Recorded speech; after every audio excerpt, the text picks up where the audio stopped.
Bon alors, c'est quoi le plan? C'est quoi ton plan, Adolfo? Je tempère les ardeurs latines d'Adolfo et je veux connaître ses convictions et les jauger à l'aune de mes propres convictions. Et tout d'abord, serait quoi ton projet pour la France? Je lui demande. C'est quoi? Mon programme, dit Adolfo, s'appellerait réformisme social et ardeur. Réformisme parce que des réformes sont indispensables aujourd'hui en France. Social parce qu'elles doivent être dirigées en faveur des hommes. Et ardeur parce qu'il ne faudra pas que la main tremble quand les décisions fondamentales devront être prises. Inflexibilité pourrait également être un autre mot qui désignerait la rigueur absolue nécessaire pour la mise en œuvre des réformes capitales qui changeraient le visage du pays. Et surtout, il faudra que le prochain président de la France ait la grandeur d'âme et le sens de la vision d'un De Gaulle. Silence. Mais là, il se fait tard et j'ai encore quelques kilomètres à faire en pleine nuit. Et puis j'ai pas mes notes. Oui, ça fait des mois et des mois que je travaille sur cette putain de question des réformes engagées en France et j'ai pris plein de notes, issues de journaux autant que de réflexions personnelles. Tout est classé, j'aurais certainement besoin de votre aide pour les critiquer et mieux les ordonner. Et puis, il faut savoir ce qu'on va faire à Paris. Si c'est pour être 3 manifestants de plus, ça m'intéresse pas. Il faut agir avec pertinence et avec force. Et puis la nuit porte conseil. Et comme j'ai plus de boulot demain, je peux peut-être venir en fin de matinée. Ça vous va? Ben, oui, nous, Olivier et moi, on était sur le cul. C'est un fonceur, cet Adolfo. Avec l'énergie qu'il a, il va se passer des trucs forts. Je ne sais pas quoi exactement. Alors oui, ça nous allait pour se revoir le lendemain. Et puis oui, qu'il vienne avec ses notes, on ferait ensemble des critiques constructives. Enfin, on verra quoi. Il a disparu dans la nuit. On lui avait prêté une lampe de poche et on voyait au loin ce tout petit repère lumineux, comme un lampion magique, en coudre et découdre avec l'encre d'une de ces dernières nuits d'août. Puis nous, on est allés se coucher, Olivier dans le cabanon et moi dehors sur le tapis mousseux devant la bonde, comme les autres nuits. Le lendemain, à l'heure du déjeuner, Adolfo était là. Il avait l'air tendu, irritable, inquiet. Il avait travaillé toute la nuit sur son programme politique et redoutait nos premières questions et peut-être moqueries. Pour qui se prenait-il à proposer un programme politique pour la France? Cool, on lui a dit cool, cool. On lui a rappelé la phrase de Pierre de Coubertin, l'important c'est de participer. Alors il a rigolé. Et il a rajouté, vous savez, pour moi c'est très très sérieux, c'est même grave que ce qui donne sens à ma vie puisse être ce pourquoi je peux même sacrifier ma vie. Et Adolfo, cool, cool, cool. On lui a servi une bonne rasade de pastis qui datait de l'an passé, et en quelques minutes tout allait mieux. On a pique-niqué, le temps était au plus beau, une journée comme on en voudrait des millions et des millions. Après le café sur l'herbe, on l'a encouragé avec un autre pastis. Alors, d'un sac à dos qu'il avait apporté, il a sorti une dizaine de feuilles ordonnées comme une plaquette commerciale avec quelques photos, des lignes avec des couleurs flashy, des mots écrits en très gros et d'autres en tout petit, des pages avec peu de mots, d'autres bourrées de mots. Il avait dû consacrer un temps fou à ce boulot.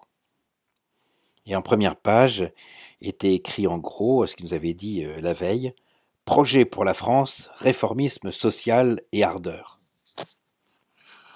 Nous, ça nous amusait un peu. Et puis, deuxième page.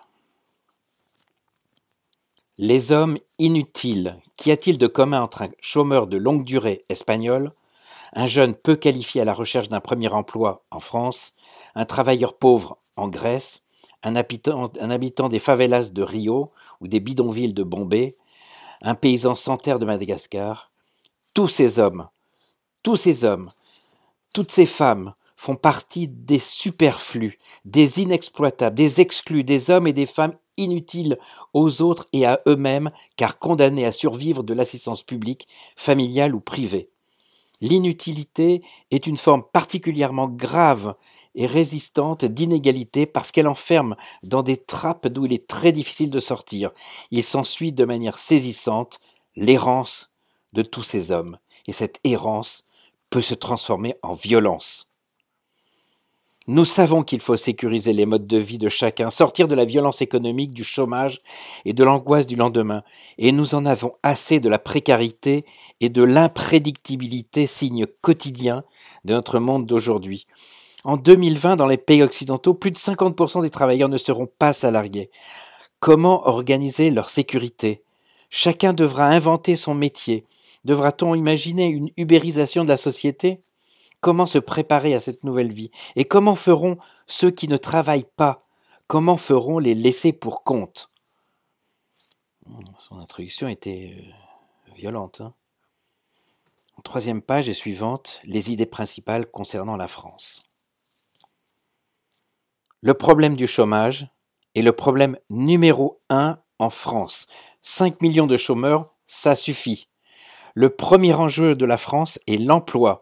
Or, qui crée les emplois? Les entreprises. Il faut protéger les entreprises. Protéger les entreprises, c'est protéger les salariés, même si l'inverse n'est pas forcément vrai. Hein. Protéger les salariés, c'est pas forcément protéger les entreprises. Il faut protéger les entreprises. Il faut tout faire pour redonner confiance aux entreprises et arrêter de les angoisser sur les risques de recruter ou de se débarrasser du personnel en trop. Et pour cela, il faut, il y a 3 choses. 1, réduire de moitié, je dis bien de moitié, les charges salariales et patronales qui étouffent financièrement les entreprises et simplifier radicalement les structures et le fonctionnement de l'URSSAF et du RSI qui sont des monstres kafkaïens. Deuxièmement, il faut simplifier les règles administratives, fiscales et comptables des entreprises. Les entreprises passent la moitié de leur temps en paperasserie de toutes sortes au lieu de les consacrer à leur métier. Troisièmement, il faut simplifier le code du travail et permettre aux entreprises de recruter aussi facilement que de licencier. Après ce point numéro 1, protéger les entreprises, il faut s'occuper de l'État et réduire ses dépenses. Réduire les dépenses de l'État, car nous ne sommes plus aussi riches que nous l'étions il y a une vingtaine d'années. Nous sommes en pleine crise économique et nos concurrents du monde entier connaissent bien les lois de la jungle économique. Et par conséquent, réduire les dépenses de l'État, c'est 3 points également. D'abord, réduire le nombre de fonctionnaires. Le nombre des fonctionnaires est énorme, 5,5 millions d'actifs, soit environ 20% de l'emploi total en France. Plus autant de fonctionnaires retraités. Hein. Malgré toutes les promesses de nos dirigeants, ces chiffres sont en perpétuelle augmentation. Or, quand on sème des fonctionnaires, ils poussent des impôts. Contrôle, audit, gestion, management sont encouragés très volontairement dans ce pan de l'économie où la sécurité de l'emploi peut devenir prétexte à toute revendication, de toutes sortes, permettant de travailler moins pour travailler au moins autant. Voilà. Un exemple concret, dans les collectivités locales, réduire et simplifier les tâches, éliminer les doublons administratifs, faciliter les fusions entre les collectivités locales, inciter à rationaliser les dépenses. Deuxièmement, l'État doit réduire les dépenses de l'assurance chômage. Tous les 3 mois, les indemnités versées par les ACDIC seront réduites de 20% afin d'inciter au retour à l'emploi. En même temps, pour réduire les dépenses de l'État, il faut protéger l'ensemble des Français, quelles que soient leurs conditions, chômeurs ou en activité, quel que soit leur âge, enfant ou adulte, ou toute autre condition de sexe, de religion, de santé, en créant un revenu universel d'environ 600 € par mois. En contrepartie, supprimer toutes les autres aides de toute nature induisant la responsabilisation de chacun pour organiser sa vie librement et de manière adulte.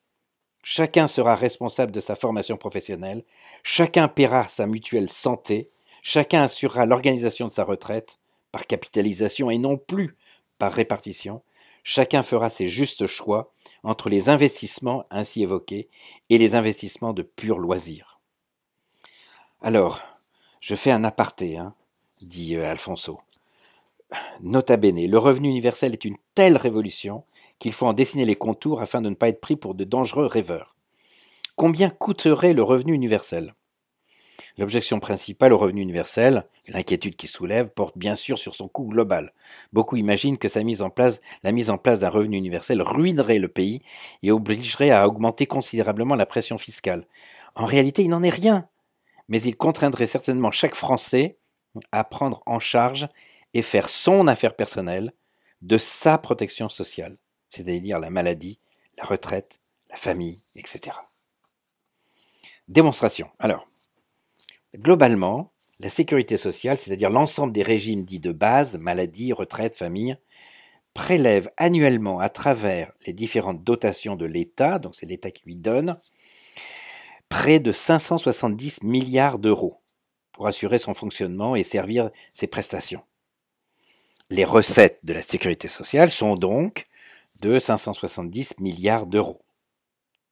À l'inverse, les dépenses de la sécurité sociale sont plus élevées et s'élèvent à 580 milliards, environ 26% du PIB, du produit intérieur brut de la France. C'est énorme. Alors maintenant, enlevons à ce dernier montant, les 580 milliards, 100 milliards correspondant aux maladies graves que la sécurité sociale devra toujours, je le répète haut et fort, toujours prendre en charge. C'est-à-dire les infarctus, le sida, le cancer, les AVC. Il reste 480 milliards d'euros. C'est ce montant qui pourrait être transformé en revenu universel. C'est-à-dire qu'en fait, il serait distribué à chacun des Français. Alors, ramener à chaque Français, ce montant représente environ 7 000 euros par an. C'est simple, hein. Il suffit de diviser 480 milliards par 65 millions d'habitants, et ben ça fait 580 euros par mois. Le revenu universel consisterait donc à verser, à pression fiscale constante, à chaque Français, quel que soit son âge, une somme de 580 euros mensuels destinée à financer ses prestations de sécurité sociale de base, maladie, retraite, famille. Une famille avec 2 enfants disposerait par conséquent d'un revenu mensuel supplémentaire par rapport à ce qu'il gagne normalement de 2 320 euros. Donc, qu'on gagne un salaire, qu'on ait un salaire, qu'on n'ait pas de salaire, on a déjà 2 320 euros. Voilà. Et là encore, à pression fiscale constante. Pression fiscale constante. En contrepartie, toutes les autres aides de toute nature, les centaines de formules d'aides diverses, seront supprimées. Alors ça, c'est un grand bouleversement. En corollaire à ce qui précède, il faudra limiter les dépenses en matière de sécurité sociale. Les 580 milliards de dépenses, il faut les limiter. Tous les hôpitaux se doteront d'équipes de contrôle, d'audit et de gestion. Ça n'existe pas. Ça existe aux États-Unis, ça n'existe pas en France. Des sujets transverses à tous les hôpitaux seront traités afin de réduire la gabegie des dépenses de santé. On entend tellement quand on est dans les hôpitaux les médecins dire la santé n'a pas de prix. Eh bien si, ça a un prix. Ça a un coût surtout. Donc, réduire la gabegie des dépenses de santé et le recours à des personnels souffrant d'ailleurs souvent d'un absentéisme énorme malgré la baisse assez récente des horaires à 35 heures par semaine. À l'inverse, les internes des hôpitaux devront être protégés, eux qui fréquemment passent plus de 60 heures à leur métier de sauveur d'hommes. Cette véritable révolution au sein des hôpitaux permettra aux mutuelles de prendre petit à petit le rôle actuellement dévolu à la sécurité sociale. Au total, une plus grande rigueur dans les hôpitaux et une concurrence entre les mutuelles permettront des gains considérables en matière de dépenses de santé, actuels tonneaux des Danaïdes de la France. Alors on a vu, il faut 1. Défendre les entreprises, 2. Il faut réduire les recettes les dépenses de l'État. 3. Il faut notamment parmi les dépenses fondamentales la sécurité sociale. Maintenant, pour que ce soit équilibré, il faut à l'inverse augmenter les recettes de l'État. Et pour cela, il faut développer un programme de privatisation et de cession des participations que détient l'État dans un certain nombre d'entreprises. Air France, Renault, EDF, La Poste, dont les recettes sont affectées à la réduction de la dette publique française. Deuxièmement, et là au total il y a 5 points. Deuxièmement, créer un nouvel impôt sur les résidences principales. Mais oui, dépasser enfin ce tabou qui consiste à refuser d'envisager de toucher à ce qui symbolise le mieux la propriété privée en France. D'ailleurs, Proudhon ne disait-il pas la propriété, c'est le vol. Donc, euh, en France, il n'y a pas de plus-value sur les résidences principales. Et ben, l'idée, c'est qu'on instaure un nouvel impôt sur les résidences principales et de taxer la plus-value. Troisièmement, augmenter la TVA, très rentable pour l'État et indolore pour le citoyen. Rappelons-nous d'une époque pas si lointaine, 1957 jusqu'à 1992, où la TVA atteignait jusqu'à 33% sur les produits de luxe, dont les voitures, curieusement, faisaient partie. Quatrième point pour augmenter les recettes de l'État. Faire évoluer la retraite d'un système de répartition vers un système de capitalisation. Les retraites coûtent trop cher, sont incroyablement complexes et souvent injustes. Chacun devra préparer sa propre retraite avec ses propres sous, ce qui d'ailleurs permettra de réduire les charges patronales et salariales que l'on peut visualiser sur nos bulletins de salaire. Et puis, je ne sais pas si je peux le dire, mais tout de même, il faut le dire. Profiter des prix particulièrement bas du pétrole pour proposer une taxe exceptionnelle. Il faut savoir que les taxes sur le pétrole constituent la quatrième recette de l'État après la TVA, l'impôt sur le revenu et l'impôt sur les sociétés. C'est la quatrième recette. C'est donc une ressource particulièrement importante. Donc, à un moment ou à un autre, il faudra proposer une taxe exceptionnelle. Et puis, donc, je reprends, dit Adolfo, encourager les entreprises, réduire le train de vie de l'État, réduire le train de vie de la sécurité sociale, augmenter les recettes de l'État. Il faut également encourager certains secteurs de notre économie, et en premier lieu, l'immobilier. L'immobilier qui emploie une main-d'œuvre très importante. Favoriser un programme national de construction immobilière en cohérence avec l'adage « quand le bâtiment va, tout va » et rapportant à l'État de très intéressants droits d'enregistrement. L'immobilier, ça rapporte beaucoup à l'État, environ 5% du prix du bien. Et c'est ce qu'on appelle d'ailleurs de manière complètement trompeuse et scandaleuse les frais de notaire. Sait-on qu'il manque aujourd'hui en France 700 000 logements? C'est énorme. On parle sans cesse de crise du logement en raison des prix faramineux, notamment en région parisienne, mais il faut également parler de crise en termes quantitatifs. On manque cruellement de logements et ce depuis des décennies. Et cette pénurie de logements oriente les prix à la hausse, ce qui sans doute d'ailleurs avantage certains cercles financiers satisfaits de cette pénurie. Autre secteur, il faut favoriser la création d'entreprises de très haute technologie, plus particulièrement dans le monde Internet et digital. C'est l'avenir. Et s'il est clair que nous sommes rentrés dans une ère de digitalisation et d'Internet, tout doit être fait pour encourager la création et le développement des entreprises de ce secteur. Et de là est née l'idée d'incubateur d'entreprises de pointe. Un incubateur d'entreprise, c'est une structure qui accompagne des projets de création d'entreprises dans le secteur digital, informatique. En créant de nombreux incubateurs dans le monde Internet et digital, la France doit faire de Paris la métropole mondiale de l'innovation devant Londres et Berlin. Et puis, Adolfo s'arrête, tourne une page, et en 7e page et suivante, des idées sur l'école. Voilà ce qui était écrit. Il faut aussi, hors du champ strictement économique et politique, changer l'école et l'université, car, comme le disait Nelson Mandela, l'éducation est l'arme la plus puissante que l'on peut utiliser pour changer le monde. Et nous changeons de monde. Tout converge vers Internet. Nous vivons une transition fulgurante, sans frontières géographiques ni culturelles. La transition Internet s'applique à tous les secteurs d'activité, médecine, musique, technologie, finance, tout. Et la vitesse de cette transition est probablement sans précédent dans l'histoire de l'humanité du fait de son accélération, mais aussi de son ampleur. Nul ne peut se dire non concerné sur la planète. On devient hyper connecté. Il faut par conséquent nous former le plus rapidement possible à ces nouvelles technologies, les exploiter et ainsi devenir meilleurs, chacun dans son domaine d'activité, pour les jeunes comme pour les adultes. Pour les jeunes, d'abord, pour les adolescents et pour les jeunes adultes, outre l'accent à mettre sur les technologies Internet, offrir davantage d'instruction civique.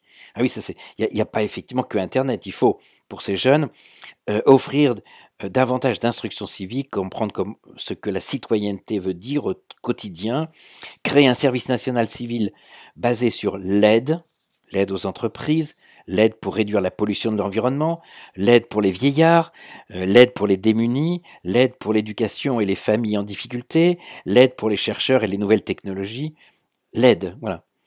Et l'école, en complément de ses fonctions traditionnelles, remplirait ainsi plus efficacement le rôle d'enseignement des valeurs républicaines et accentuerait son rôle dans la construction de la citoyenneté.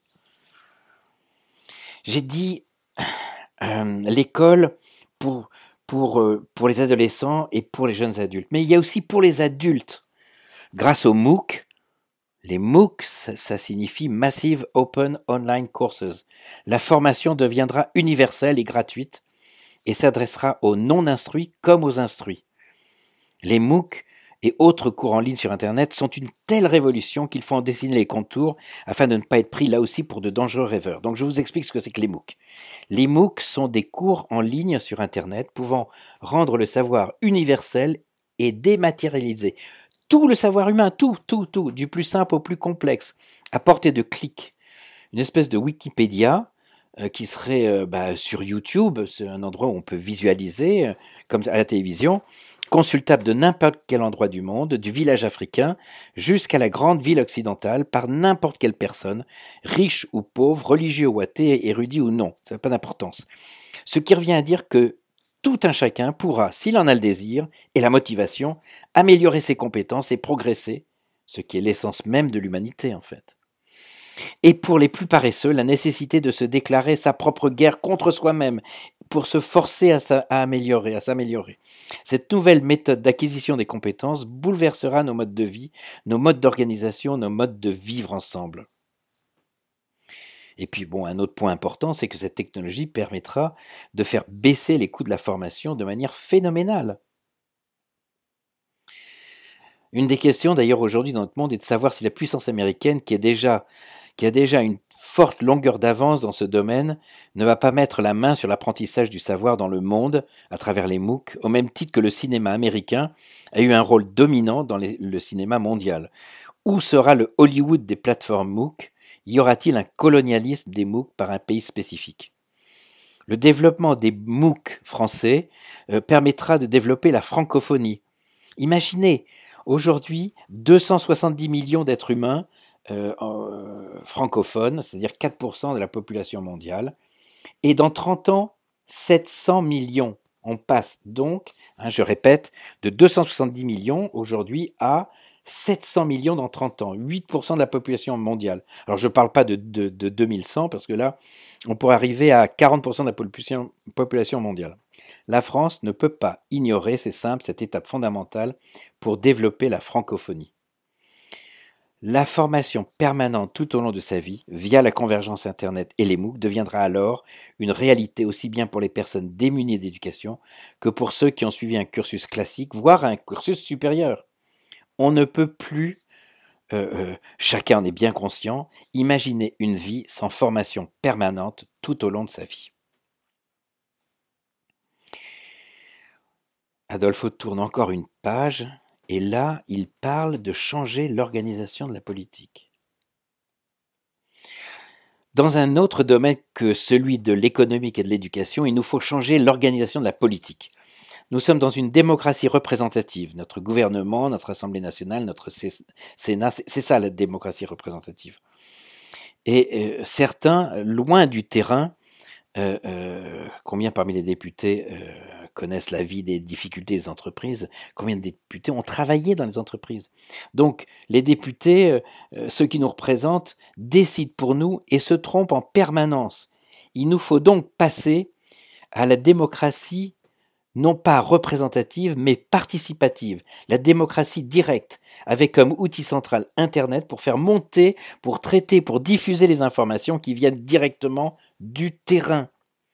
Pas d'avenir sans utiliser Internet. Et si on utilise le jargon des entreprises, passer du top-down au bottom-up, ça veut dire en fait passer des décisions imposées par les chefs au traitement des besoins exprimés par le terrain.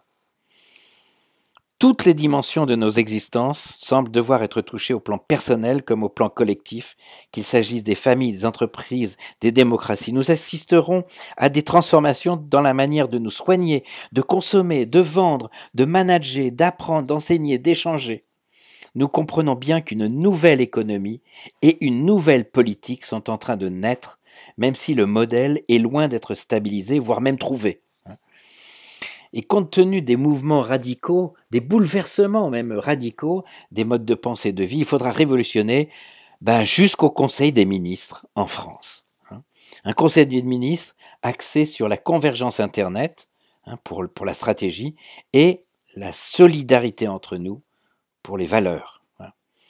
Envisager un ministre chargé de la recherche, notamment sur les NBIC, c'est-à-dire les nanotechnologies, les biotechnologies, l'informatique, les sciences cognitives.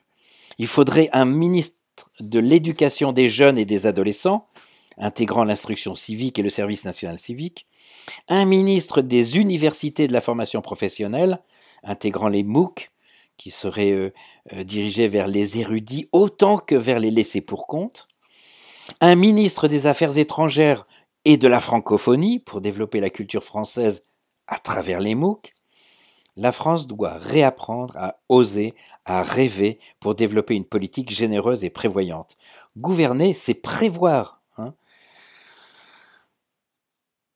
Adolphe Zarette, et puis une dernière page avec plein d'éléments écrits. Plein. En dernière page, appliquer la France de De Gaulle, la France ne peut être la France sans la grandeur. De tout temps, la France a eu, vis-à-vis du monde entier, un rôle clé dans les lettres, les arts, la science, la culture, les valeurs. Qui, dans le monde, n'a pas entendu parler du siècle des Lumières, de Voltaire, de Rousseau, de Diderot, de Molière, du Mont-Saint-Michel, du Louvre, de Versailles, de la Révolution française, de la Déclaration des droits de l'homme et du citoyen, de Jeanne d'Arc, de Napoléon, de Zola, de Sartre, de Camus, de la diplomatie française, de Talleyrand, jusqu'à celle de Villepin, seul contre tous en Irak, de nos immenses artistes, Renoir, Manet, de nos très grands hommes, Pasteur, Pierre et Marie Curie, Eiffel, Jean Jaurès, Jean Moulin, De Gaulle et combien d'autres. La France doit mettre en avant toutes les valeurs humaines à l'échelle mondiale et ainsi retrouver sa place au premier rang des nations. La France doit devenir un exemple pour le monde. Et là, il cite 5 points fondamentaux pour que la France soit un exemple pour le monde. D'abord, rôle de la France au sein du village planétaire. Il est choquant que des réserves colossales d'argent soient bloquées dans le coffre-fort que sont devenus les pays du Golfe. Quoi? Ces pays et leurs habitants sont devenus immensément riches en moins de 2 générations uniquement parce que leur sous-sol regorgeait de pétrole? Mais que vont faire ces pays archi riches de tout leur argent? Ils pourront même pas le dépenser. Ils vont continuer à faire en plein désert des programmes immobiliers en forme de palmier vu du ciel, le Palm Jumeirah. Quelle vanité! Quel ridicule, quel mauvais goût, quelle insulte vis-à-vis de leurs voisins pauvres. Et moi je pense notamment à la bande de Gaza, franchement. Le pétrole n'est pas une richesse d'un ou de plusieurs pays spécifiques. Le pétrole appartient à la terre des hommes, à l'humanité tout entière, au même titre que l'eau ou l'air. Pourquoi ces pays ne font-ils pas comme le patron de Microsoft qui donne 99% de sa fortune, 90 milliards de dollars quand même, pour aider la cause de l'humanité. La France doit être la force de proposition pour aider l'humanité à s'épanouir et empêcher certains de se remplir les poches. Deuxièmement, le rôle de la France sur la question des paradis fiscaux. 30 000 milliards de dollars sont cachés dans les paradis fiscaux par des brigands et mafieux de toutes catégories. Que la France ait le courage de mettre, au vu de tous, ces infamies et fasse que cet immense trésor soit redistribué au sein de notre village planétaire. Et la France doit protéger les lanceurs d'alerte, sans lesquels rien de tous ces scandales planétaires serait connu. Troisièmement, rôle de la France sur la question de l'endettement des pays européens. Il n'est pas normal que la France ne soit pas force de proposition, avec une vision non pas à 10 ans, mais à 100 ans, pour régler le problème de l'endettement considérable de nombre de pays puissants de l'Europe, dont elle-même d'ailleurs. Endettement de la France est égal au produit intérieur brut d'une année. Troisième point, rôle de la France face aux injustices flagrantes. Il est tout à fait anormal que le territoire de Gaza soit coupé du monde et que sa population y vive dans le dénuement le plus total, comme dans une prison, un camp de concentration, et que la France ne fasse rien pour transformer ce pays en pays libre et heureux. Il est anormal que la France ne soit pas engagée davantage pour obtenir la paix en Syrie non plus. Il est anormal que la France ne vienne pas davantage en aide aux pays ayant connu le printemps arabe. Pourquoi la bande de Gaza est-elle un endroit aussi pauvre de la terre alors que autour vous avez des pays ultra riches? Pourquoi ne pas faire de la bande de Gaza un des pays les plus riches du monde? Dernier point, rôle de la France dans les grands enjeux du monde. La France doit vraiment montrer la voie comme elle l'a fait pour la COP 21 et la protection de la Terre. Elle doit être au centre des organisations en faveur de la paix, des problèmes sur l'environnement, sur l'eau, sur l'immigration. Elle doit développer la liberté, l'égalité et la fraternité auprès des pays francophones. Un potentiel de 700 millions d'êtres humains, comme on l'a dit tout à l'heure, dans 30 ans seulement. Donc, elle doit développer la liberté, l'égalité et la fraternité comme de tout autre pays ou regroupement de pays. La France doit montrer l'exemple et être en avance sur son temps. Et pour faire tout cela, la France doit se doter d'un président irréprochable. Irréprochable. Qu'est-ce qu'un président irréprochable? C'est simple. Un homme ou une femme à qui on a envie de ressembler et qui représente un exemple pour nous tous. Un grand homme, et nous en avons cruellement besoin. La morale et les valeurs doivent toujours conduire toute action humaine. Avant d'engager une réforme, en France, la question sera toujours « le fait-on pour la bonne cause ?» Rappelons-nous le premier principe de Kant, « agis de telle sorte que la maxime de ton action puisse être érigée par tous en loi universelle ». Nous n'avons pas de terre de rechange, il faut protéger celle que nous avons. L'espèce humaine est aussi forte qu'elle est fragile, il faut la chérir. Notre destinée à tous peut devenir une merveilleuse aventure. À nous, à chacun d'entre nous, d'inventer la vie qui va avec. Silence. Silence lourd. Voilà, l'exposé était fini. Ouf! De la sueur perlée sur les tempes d'Adolfo. On l'avait écouté sans l'interrompre et maintenant de n'entendre plus que le bruissement de l'air dans les arbres, des canards qui cancanaient au bout de l'étang, le glouglou du filet d'eau derrière la bande, accentuait encore davantage notre silence grave. Ce silence partagé, cette communion des trois naufragés que nous étions au milieu de cette mer incertaine qu'était la France d'aujourd'hui. Il y avait tant d'énergie, de supplication dans le document d'Adolfo, tant de bonnes idées et tant d'autres qui manquaient et donc n'étaient pas traités. Par exemple, les 30 millions de chômeurs dans l'Europe tout entière, le problème de l'immigration, le devenir de l'armée. C'était décourageant. Tant de travail pour arriver à quoi au juste? De bonnes idées et plein d'insuffisances. Tout allait disparaître dans le vent. Le désolant à quoi bon risquait de faire surface. Pour interrompre le silence et les doutes trop pesants, pour encourager Adolfo, et relancer le débat, Olivier lui demande comment pourraient être appliquées concrètement toutes ces mesures. Et voilà qu'Adolfo reprend son discours sur son programme politique en France. Être concret, d'abord, c'est le plus important de tout. À quoi sert un programme s'il n'est pas mis en application? À rien. Donc, assez de mots, il faut des actes et des résultats. Ce qu'on ne fait pas dans les 100 premiers jours, on ne le fait jamais. Après avoir des résultats rapidement, et non dans 20 ans, tels pourraient être les slogans des politiciens de demain. Et compte tenu des troubles politiques actuels, il faut s'attendre qu'un nouveau gouvernement soit en poste ou arrive. Une fois le programme de gouvernement adopté, la mise en place se fera par ordonnance. Et oui, par ordonnance. Sinon, on perdra trop de temps en hésitation, discussion, amendement, etc. En situation de crise, voire d'urgence et de danger, l'imposition est le style de management le plus approprié. Il faudra donc être plus ferme qu'à l'accoutumée. Les points vraiment litigieux seront tranchés par référendum. Le gouvernement fixera avec le Parlement la liste, les modalités et le calendrier des ordonnances, de telle sorte que l'agenda soit connu de tous.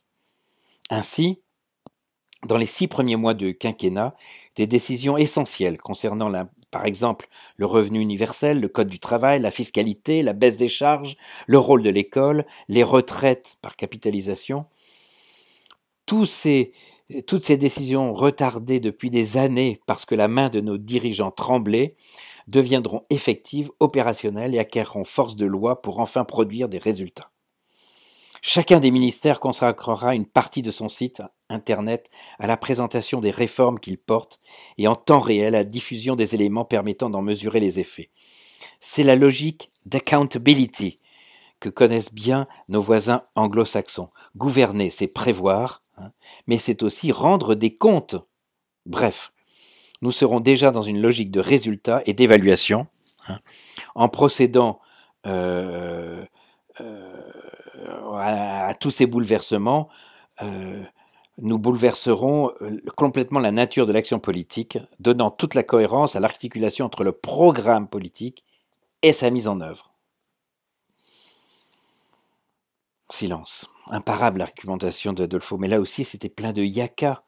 Et puis il parle maintenant avec des nous comme s'il était déjà au pouvoir. Olivier termine la bouteille de Ricard.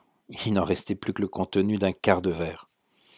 Regarde au loin, puis après quelques minutes nous fixe tous deux dans les yeux et dit bon c'est bien et même très bien tout ça, mais on fait quoi nous les 3 exilés de la déconfiture française? Là on a rigolé.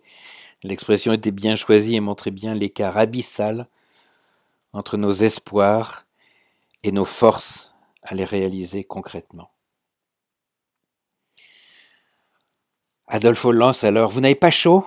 Moi je vais me calmer les nerfs et me rafraîchir dans l'étang. Qui m'aime me suive. En 2 minutes, nous étions tous les 3 dans l'eau chaude et boueuse de l'étang, à batifoler comme des enfants bruyants d'une colonie de vacances. Le petit peu d'alcool bu nous avait libérés de nos inquiétudes, tandis que le soleil d'août jouait avec les éclaboussures d'eau et donnait à la scène 1000 reflets brillants.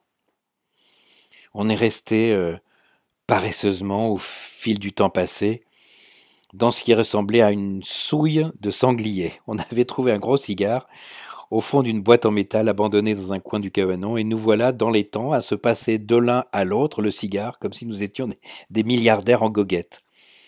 Olivier a lancé un « c'est le calumet de l'après » qui a déclenché un nouveau fou rire. Et puis, en plein milieu d'un magnifique coucher de soleil, Olivier a gueulé « Dites les gars, on est en plein délire ici. Il faut se réveiller un peu. En vivant ici en vase, oui, c'est le cas de le dire, en vase clos, on ignore totalement la réalité de ce qui se passe à Paris, dans les grandes villes et partout ailleurs en France. Donc, la première des choses à faire, dès demain, est d'aller faire un tour à Méaubec, le petit village d'à côté, et d'y acheter les journaux. Ensuite, on voit.